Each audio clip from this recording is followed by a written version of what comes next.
तुझे बहुत आगे जाना है। जिन्होंने कहा था तेरे बस का नहीं है, उनको भी करके दिखाना है। तो इसी मोटिवेशन के साथ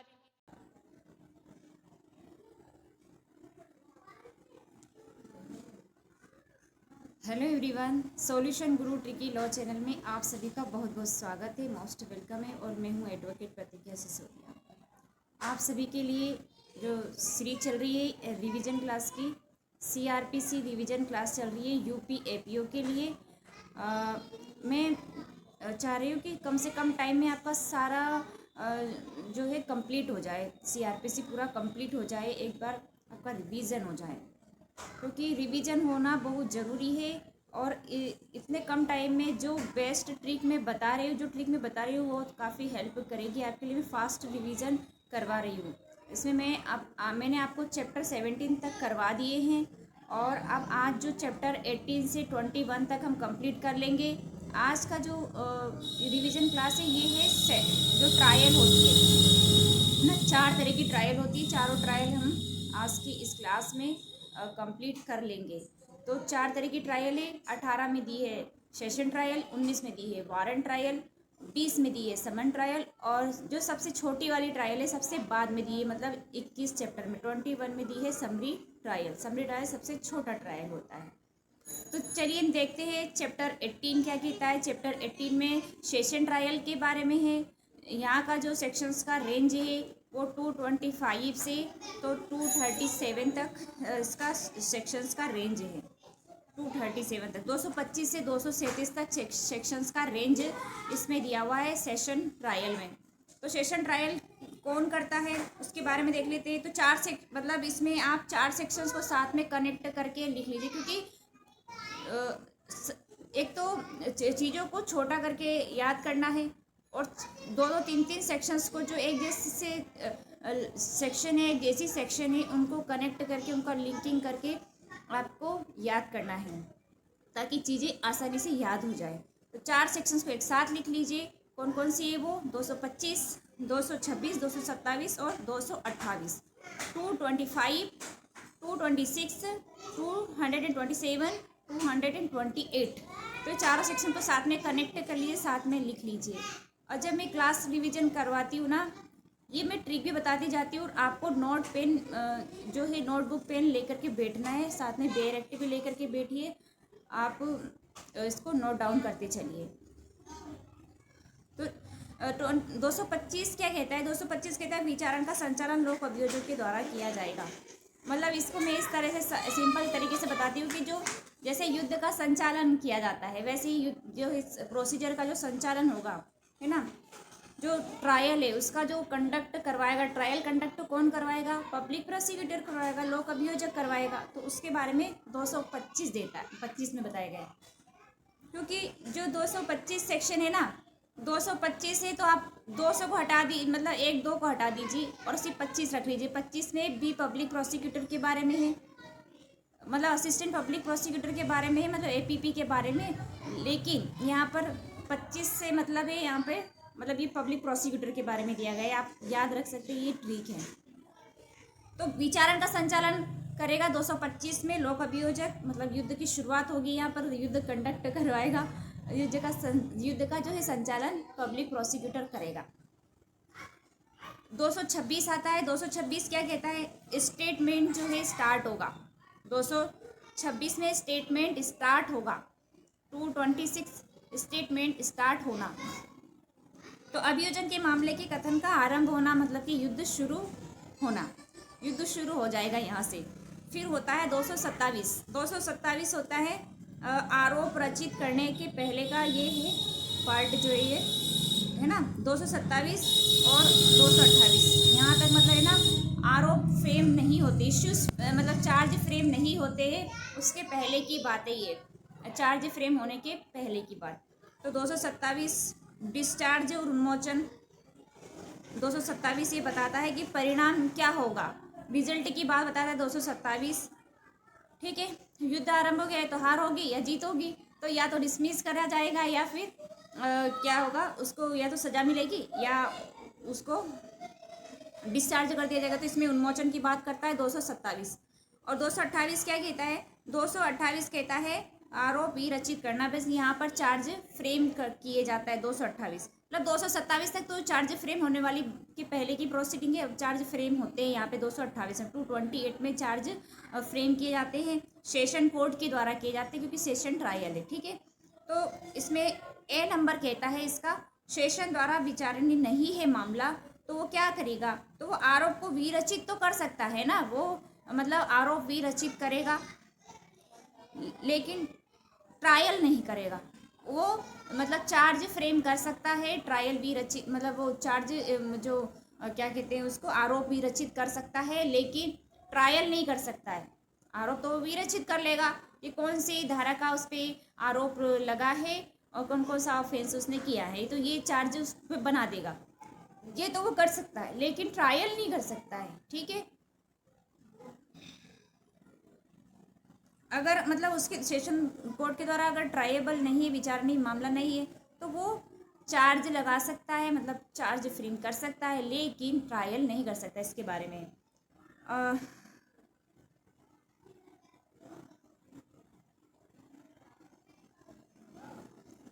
और फिर क्या करेगा, मतलब आरोपी रचित करने के बाद सेशन कोर्ट क्या करता है, इसमें सीजेएम को ट्रायल के लिए ट्रांसफर कर देगा मामला।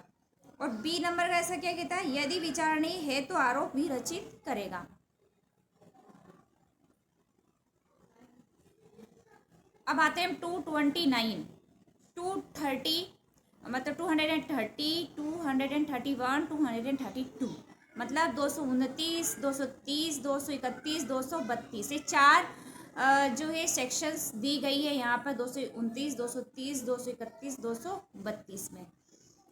तो 229 क्या कहता है, दोषी होने के अभिवचन, दोषी होने के अभिवचन की बात करता है। तो मतलब यहाँ पे जो इसको याद आप कैसे करेंगे, ट्रिक में बताती हूँ। दोषी होने का अभिवचन जो है ना, सेक्शन 29 जो एविडेंस एक्ट का है वहाँ पे भी वचन दिया हुआ है, तो आप इसको ऐसे याद कर सकते हैं। और 230 में तारीख दी जाती है, जो तारीख पे तारीख दी जाती है ना वो 230 में दी जाती है, ठीक है। तो अब ये जो साक्ष्य के लिए जो तारीख है वो 30 में तारीख दी जाती है, ट्रिक है। 30 में क्या होता है, तारीख दी जाती है, 230 में तारीख दी जाती है। 231 क्या कहता है, साक्ष्य की बात करता है, एविडेंस की बात करता है। तो अभियोजन के लिए साक्ष्य होगा 231। अब तारीख दी गई है 230 में, तो 231 में एविडेंस लिए जाएंगे। जब आएगा साक्षी उस तारीख पर तो उसका क्या होगा, उसका एविडेंस लेंगे। तो एक ये सेक्शन इसलिए साथ साथ में लिख लीजिए, कनेक्ट कर लीजिए, क्योंकि ये एक दूसरे को आगे बढ़ाती जाती है प्रोसीजर को। तो 232 क्या कहता है, एक्विटल की बात करता है, दोष मुक्ति की बात करता है। तो डिस्चार्ज कब होता है, तो इश्यूज मतलब जो चार्ज फ्रेम होने के पहले जो दोष मुक्त किया जाता है, मतलब उसे डिस्चार्ज किया जाता है, तो वो डिस्चार्ज होता है, वो दोष मुक्त किया जाता है, उसको डिस्चार्ज कहते हैं। और यहाँ पर इस चार्ज फ्रेम होने के बाद की बातें, तो चार्ज फ्रेम होने के बाद जो उसको उन्मुक्त किया जाता है, मतलब दोष मुक्ति होती है, तो उसे दोष मुक्ति कहते हैं। मतलब निर्णय सुनाए जाने के पहले दोष मुक्ति होती है। और चार्ज इश्यूज फ्रेम होने के मतलब चार्ज फ्रेम इश्यूज आता है बार बार। चार्ज फ्रेम होने के पहले जो छोड़ा जाता है, मुक्ति दी जाती है, तो उसे डिस्चार्ज कहते हैं, उन्मोचन कहते हैं। दोष मुक्ति जो होती है चार्ज फ्रेम होने के पहले, और निर्णय सुनाए जाने के पहले दोष मुक्ति होती है, उसे एक्विटल कहते हैं। 232 में है, दोष मुक्त कर दिया जाएगा।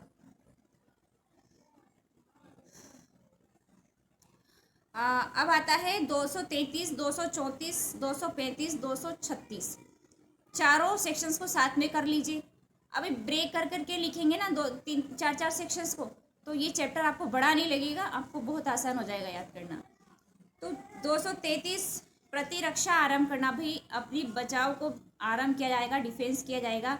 यहाँ पर 233 है, ठीक है। 233 क्या आरंभ करने की बात की, क्या आरंभ कर रहा, प्रतिरक्षा डिफेंस आरंभ किया जाएगा। 234 बहस की बात करता है, आर्ग्यूमेंट की, ये सेक्शन पूछा जा सकता है, ठीक है, ये इंपॉर्टेंट है। बहस कहाँ पर दिया हुआ, मतलब सेशन ट्रायल में आर्ग्यूमेंट के बारे में 234 में आर्ग्यूमेंट दिया गया है। 235 जो है 235, इसमें दोष मुक्ति या दोष सिद्धि का जो है निर्णय दिया जाएगा। भाई आर्ग्यूमेंट होगी, फिर उसके बाद कोर्ट डिसाइड करेगा, मतलब जो डिसीजन देगा या तो दोष मुक्ति होगी या फिर दोष सिद्धि होगी, उसका परिणाम क्या होगा, बहस होगा तो या तो हाँ, तो या तो दोष मुक्ति होगी, या तो इक्विटल होगा, या फिर कन्विक्ट होगा। तो 236 जो है दो पूर्व दोष सिद्धि की बात करता है। 236 जो है 236 पूर्व दोष सिद्धि की बात करता है। 237 में मानहानि जो है, मानहानि के अधीन जो संस्थित मतलब मानहानि राष्ट्रपति उपराष्ट्रपति की जो मानहानि होती है 199 सीआरपीसी का जो सेक्शन है 199 सब सेक्शन 2 जो दिया हुआ है उसके अधीन संस्थित मामले है, मतलब तो उसमें प्रक्रिया जो है वो बताता है 237 में उसमें क्या प्रोसीजर होगी। तो पुलिस रिपोर्ट से अन्यथा संस्थित वारंट मामले का विचारण इसमें होगा।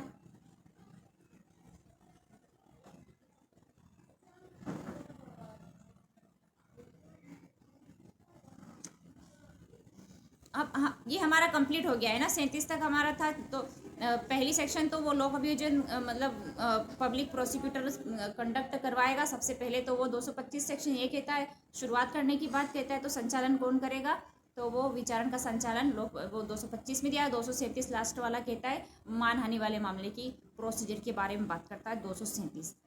ये चैप्टर कंप्लीट हो गया। चैप्टर 19 आता है वारंट ट्रायल। देखते हैं वारंट ट्रायल 238 से 250 तक वारंट ट्रायल दिए। 238 से 250 तक वारंट ट्रायल जो है दी गई है। और 238, 239, 240, 241 मतलब 238, 239, 240 और 241 चारों सेक्शंस को साथ में कनेक्ट कर लीजिए, तो याद करने में आसानी हो जाती। चीज़ों को छोटे कर करके लिखते हैं तो ब्रेक करके लिखने से फ़ायदा होता है कि वो याद हो जाती है आसानी से, और हमें बड़ा सा नहीं लगता है कि सीआरपीसी इतना बड़ा है, अरे भारी भरकम, उसको देख के ही मतलब पढ़ने का मन नहीं करता। भाई चीज़ें छोटी छोटी हो जाती है ना, और जितना पढ़ते जाते हैं ना उतना भरकम होता जाता है, तो इतना हल्का सा महसूस होता है। तो चलिए आगे बढ़ते हैं। 238 क्या कहता है, 238 कहता है धारा 207 का इसमें अनुपालन किया जाएगा। 207 जो सेक्शन है उसका इसमें अनुपालन किया जाएगा। 238 ये कहता है। 239 क्या कहता है, अभियुक्त को कब उन्मोचित किया जाएगा। तो अभियुक्त को कब उन्मोचित किया जाएगा, भाई ये क्वेश्चन कर रहा है कब किया जाएगा, एक्यूज्ड को जो है डिस्चार्ज कब किया जाएगा। 239 कहता है। 240 कहता है आरोपी रचित, इसमें एक जैसे सेक्शन दो सेक्शन है, मतलब इसमें 245 इसी का सेक्शन है।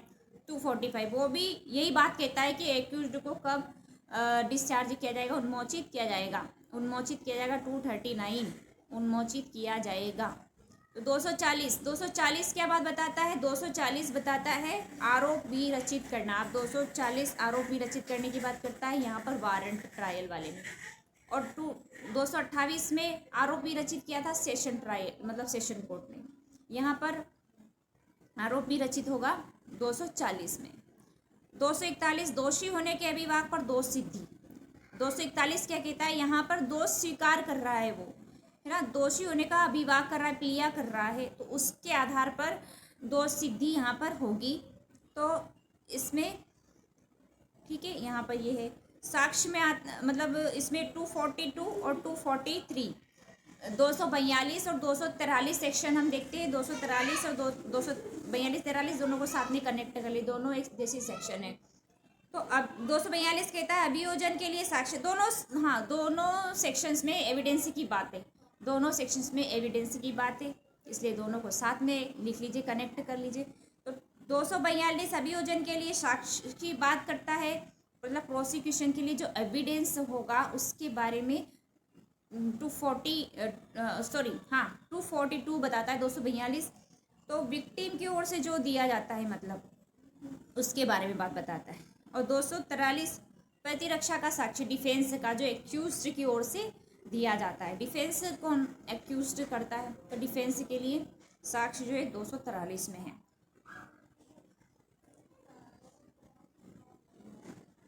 और 244 और 247 दोनों में भी यही बात है। कभी आ जाए सेक्शन मतलब सेक्शन बेस्ड क्वेश्चन आ जाए, और अगर ये सेक्शन लिख दी जाए और उपरोक्त सभी कर दिया जाए, चारों सेक्शंस लिख दी जाए, तो मतलब अभियोजन का साक्ष्य कहाँ पर लिया जाता है, डिफेंस का कहाँ पर, तो आप आसानी से कर सकते हैं। तो 242 243 में साक्ष्य लिया जाता है, 42 का प्रोसिक्यूशन के लिए होता है, और 43 में जो प्रतिरक्षा का होता है, डिफेंस का एविडेंस। और वही जो 45 है, मतलब सॉरी 44 है, वो प्रोसिक्यूशन के लिए होता है, और 47 है वो डिफेंस के लिए होता है।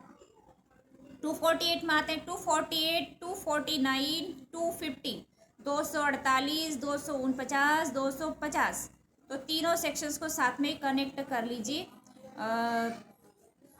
248 क्या कहते हैं, दोष मुक्ति या दोष सिद्धि की बात करता है, और इक्विटल या कन्विक्शन की बात करता है। 248 इक्विटल आर कन्विक्शन।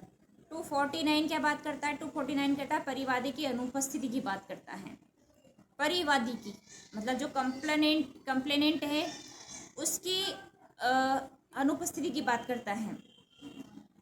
250 प्रतिकर की बात करता है। उचित कारण के बिना अभियोग के लिए प्रतिकर, भाई कोई रीजन नहीं, विदाउट मतलब रीजन के मतलब वो अभियोजन चला रहे हैं तो उसके लिए कंपनसेशन देना पड़ेगा, उसके लिए कंपनसेशन देना पड़ेगा। 250 ही कहता, 250 में प्रतिकर है, 250 प्रतिकर की बात है। अब हमारा ये चैप्टर कंप्लीट हो गया, ये वारंट ट्रायल कंप्लीट हो गया। अब आता है चैप्टर 20। चैप्टर 20 में समन ट्रायल की बातें, 20 में समन की बात है, समन ट्रायल की बात है। 251 से 251 से 259 तक है, 259 तक, 251 से 259 तक जो है समन ट्रायल है। समन ट्रायल में क्या होता है, समन ट्रायल में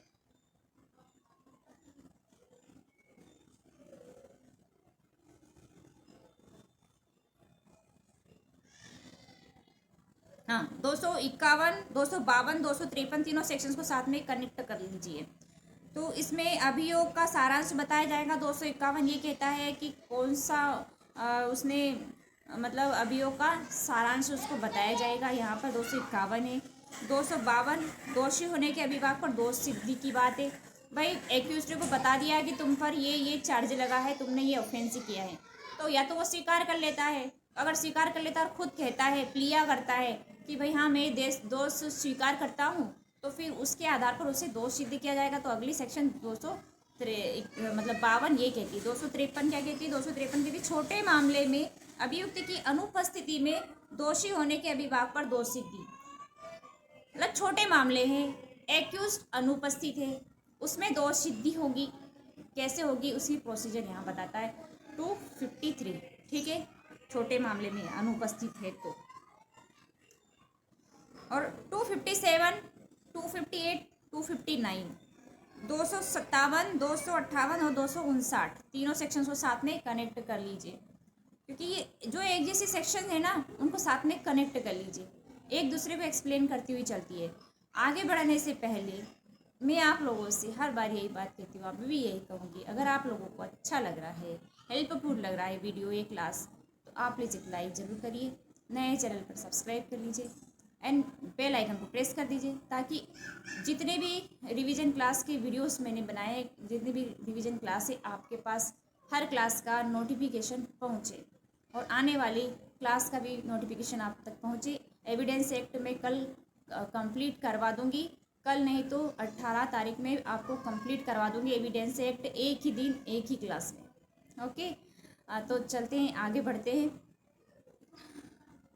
257, 258 और 259 तीनों सेक्शंस को साथ में आप कनेक्ट कर लीजिए। तो 257 क्या कहता है, 257 परिवाद को वापस लेने की बात करता है। ये सेक्शन इम्पोर्टेंट है, ये रिपीटेड क्वेश्चन है इस पर, और अब भी आने की संभावना है, मतलब ज़्यादा नहीं है लेकिन आ सकता है। तो वापस लेने की बात, परिवाद को वापस लेने की बात है यहाँ पर। अब मतलब अभियोग को वापस नहीं लेने की बात है, परिवाद को, कंप्लेंट को वापस लेने की बात है यहाँ पर। तो 257 में कंप्लेंट वापस ली जाती है। 258 में कुछ मामलों में कार्यवाही रोक देने की शक्ति की बात है। तो कब रोकी जाएगी प्रोसीजर? तो किसी भी स्टेज पर मतलब जजमेंट देने के पहले, निर्णय सुनाए जाने के पहले किसी भी स्टेज पर, एनी स्टेज पर जो है कार्यवाही रोक देने की शक्ति है यहाँ पर 258 में दी गई है। 259 ये भी इम्पोर्टेंट है। समन के बदले वारंट मामलों में, समन मामलों को वारंट मामलों में परिवर्तित करने की कोर्ट की पावर है, इसमें न्यायालय की शक्ति इसमें दी गई है। 259 में समन मामलों को वारंट मामलों में परिवर्तित करने की न्यायालय की शक्ति, न्यायालय की पावर इसमें दी गई है। तो ये चैप्टर 20 भी हमारा कंप्लीट हो गया, समन हमारा कंप्लीट हो गया। अब लास्ट बचा है 21 समरी ट्रायल, सबसे छोटी ट्रायल है समरी ट्रायल, इसको हम देख लेते हैं। तो समरी ट्रायल जो है 260 से 265 तक इसका सेक्शंस का रेंज है, 260 से 265 तक, 260, 261, 262 तीनों सेक्शंस को साथ में कनेक्ट कर लीजिए। 260, 261 और 262। 260 क्या कहता है? संक्षिप्त विचारण करने की शक्ति, यहाँ पर शक्ति दी गई 260 में। 260 पे क्या है? शक्ति। कौन सी शक्ति? समरी ट्रायल करने की। भाई समरी ट्रायल का चैप्टर है, तो समरी ट्रायल करने की सबसे पहली सेक्शन 260 में यही है कि समरी ट्रायल करने की शक्ति किसको है, कि वो उसके बारे में 260 बताता है। और 261 और द्वितीय वर्ग के मजिस्ट्रेटों द्वारा संक्षिप्त विचारण की बात है। सेकेंड क्लास मजिस्ट्रेट जो ट्रायल चलाएंगी, समन ट्रायल करेंगी, सेकेंड क्लास मजिस्ट्रेट, उसके बारे में जो है 261 बताता है। ये क्वेश्चन रिपीटेड होता है, इसमें से आता जरूर है, तो ये जरूर याद करिएगा। समरी ट्रायल में से जरूर क्वेश्चन बनता है, इम्पोर्टेंट है ये चैप्टर 21, इसको जरूर आप अच्छे से देख लीजिए। आपको डायरेक्ट रीड करना होगा इसमें, क्योंकि उसमें ही दिया हुआ है सब कुछ डिटेल में, और यहाँ पर मैं रिवीजन करवा रही हूँ। तो 261 द्वितीय वर्ग के मजिस्ट्रेटों द्वारा संक्षिप्त विचारण की बात करता है। तो कितने तक की सज़ा तक के कारावास का समरी ट्रायल करता है यहाँ पर सेकेंड क्लास मजिस्ट्रेट?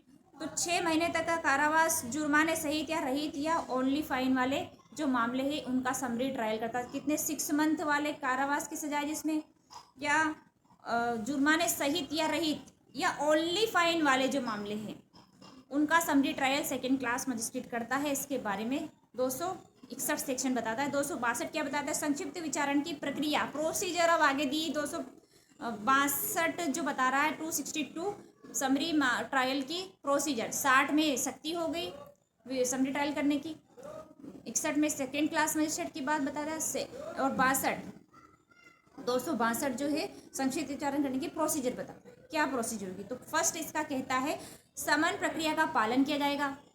समन प्रोसीजर और समरी दोनों की जो प्रोसीजर होती है वो सेम होती है ना। तो समन प्रोसीजर को फॉलो करता है समरी कोई अलग से ट्रायल नहीं है, मतलब ये समरी का अपना कोई अलग से ट्रायल नहीं है। तो ये समन प्रोसीजर को फॉलो करता है समरी ट्रायल।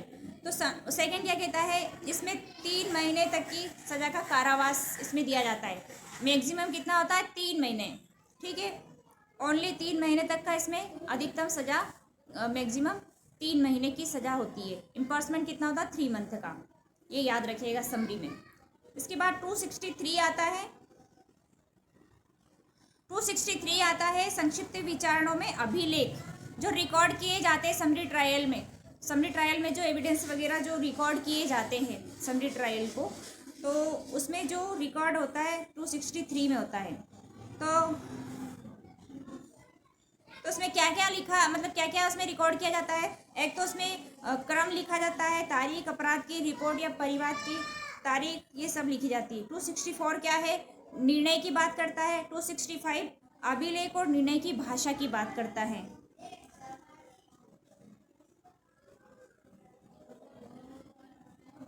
264 में मतलब 63 में तो रिकॉर्ड किए जाएंगे, 64 में निर्णय दिया जाता है, उसके बारे में बात है कि समरी ट्रायल का जो जजमेंट होता है 264 में होता है, और 265 अभिलेख और निर्णय की भाषा की बात करता है।